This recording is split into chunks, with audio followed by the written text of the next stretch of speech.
Well, hello. Happy Friday. Well, if you're watching this live, it's happy Friday.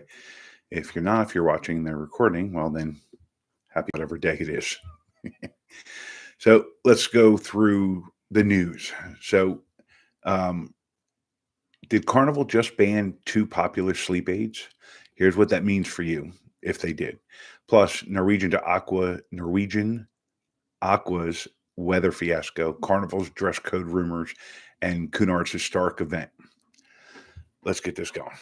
So first up, let's talk about Norwegian Aqua, brand new ship, maiden voyage, sailing from Southampton to currently, and supposed to dock in Boston on, I believe, the 7th of April. Well, looks like Mother Nature decided that wasn't going to happen. So the she was supposed to arrive in Boston on, I believe, the 7th, but Boston's getting going to be supposedly getting slammed with high winds and heavy rain starting the day before. So now they changed it. Now they're going to come into New York instead, and not on the 7th, but on the 10th. So, or the, yeah. So basically, a 7 night cruise is now a 10 night cruise. Um, so, yeah, if you're on that ship and well, you kind of don't have much of a choice. Not a whole lot you can do being in the middle of the ocean. So hopefully you've been able to change your plans. Figure it out. Figure out how to get back home where you need to be.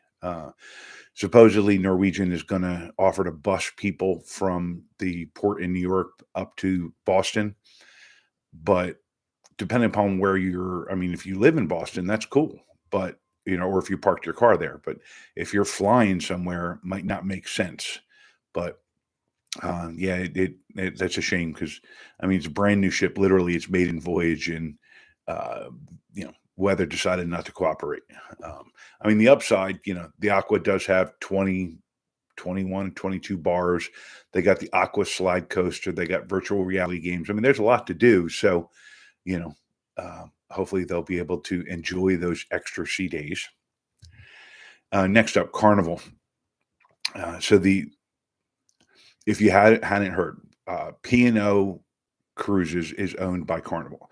P&O Australia, well, P&O Australia, yeah, they both are, but P&O Australia is basically gone. They shut it down.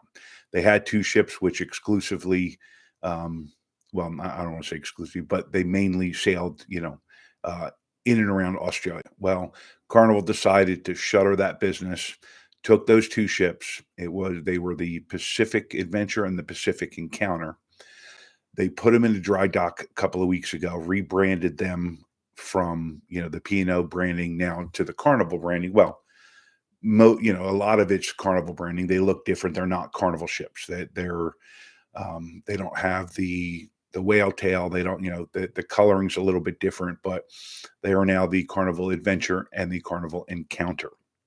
And right now, both of them, well, the ribbon cutting ceremony, Christine Duffy, the CEO of Carnival, was there, I believe, yesterday, no, the 20th, today, for the ribbon cutting ceremony. And so that one's kicked off, and the Encounter will have a ribbon cutting ceremony in Brisbane tomorrow. So starting out, it's gonna be it's gonna be kind of like the Venetia and what was the other one? Can't think of the other one, where they bought ships from another one of the Carnival-owned companies and rebranded them. So it's gonna be similar, which is it? The Encounter, their first big trip is gonna be a 10-night, cruise to Papua New Guinea, and then the Adventure is gonna be hitting up, New Caledonia and Vanuatu. Um, so,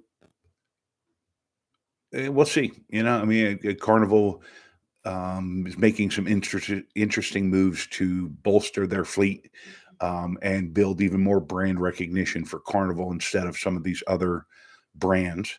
We'll see if it pays off for them or not. I don't honestly don't know. Now of course, me being me makes me want to go on these at least one of these news ships to see how it's different from Mardi Gras or the Celebration or the Venetia.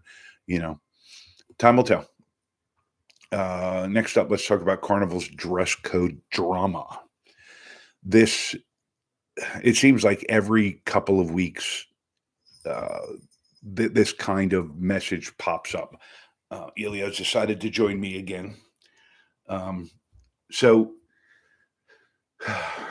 um, some Carnival guests were upset, to put it mildly, about the way other people dressed in the main dining room. Not just on casual nights, but or not just on formal night, but also on casual night as well.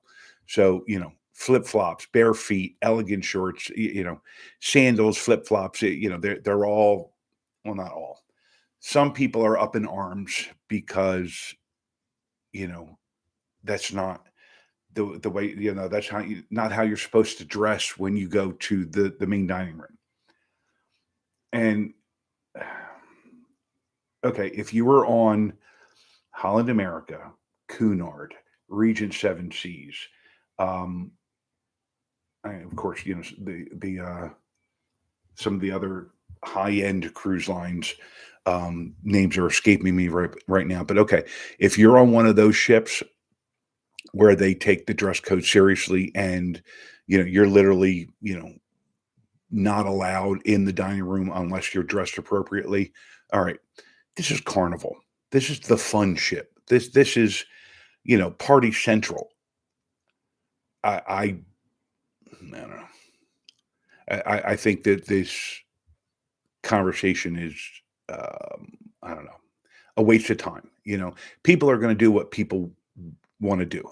And complaining about it, letting it ruin your cruise, or threatening to never cruise on this cruise line again because people don't dress the way you think they should dress, whether it's the Carnival dress code or not. It why does it matter to you? you know Dress the way you want to dress how it makes you feel good, and enjoy yourself.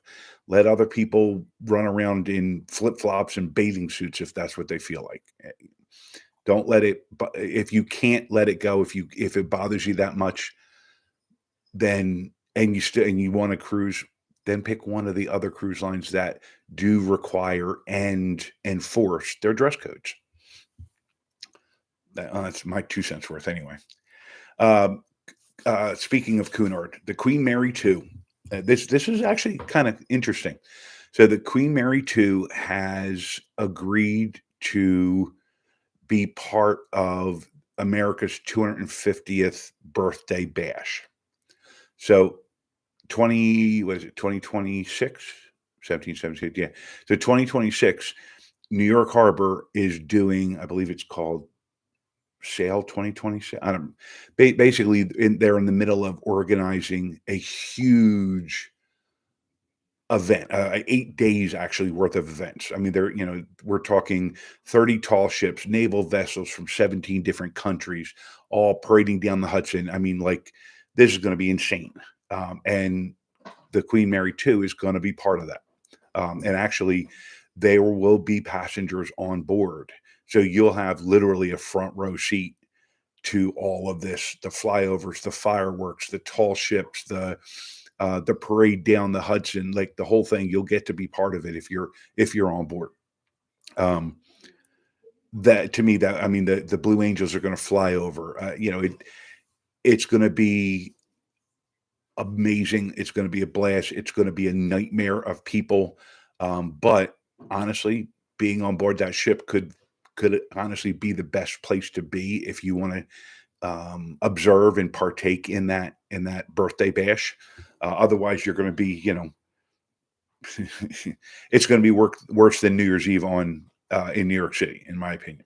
So, and the once they're not like the Queen Mary 2 is not staying for all 8 days of the celebration.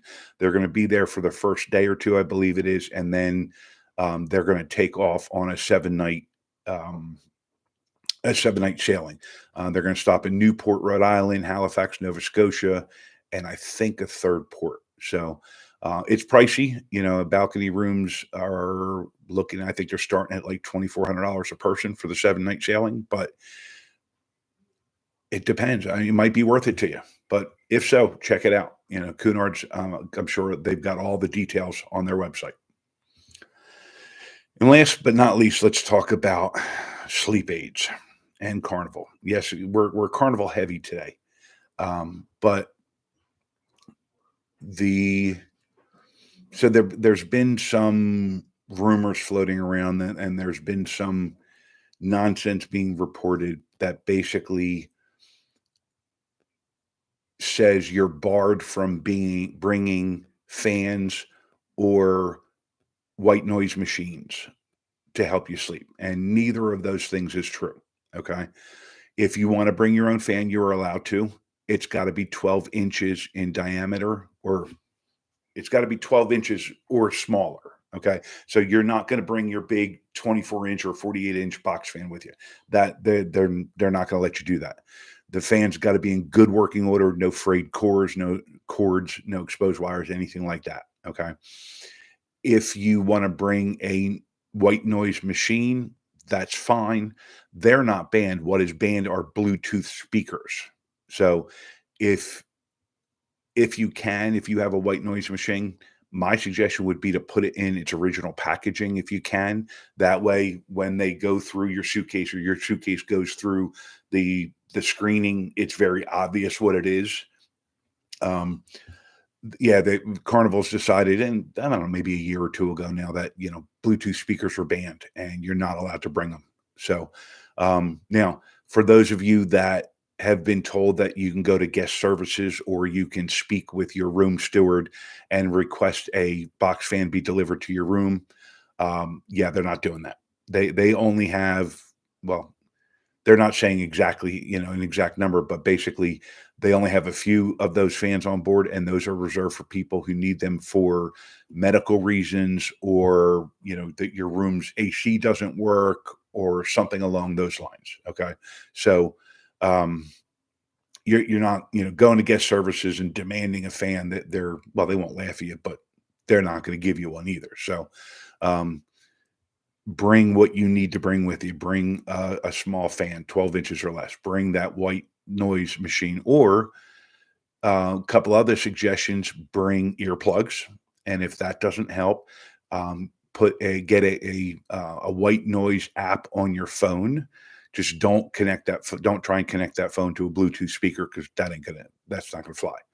Or turn the TV on and just turn it down so it's background noise, instead of like loud enough for you to really hear what's happening on the TV.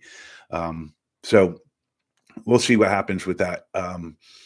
The But again, don't plan on them giving you a fan, because that was kind of the point of the conversation with Ambassador Heald is, we're not giving out fans to all of our passengers. That's not happening. So, well, there you have it. Carnival's sleep aid confusion, Norwegian Aqua's weather woes, and a dress code debate that's more dramatic than a reality show.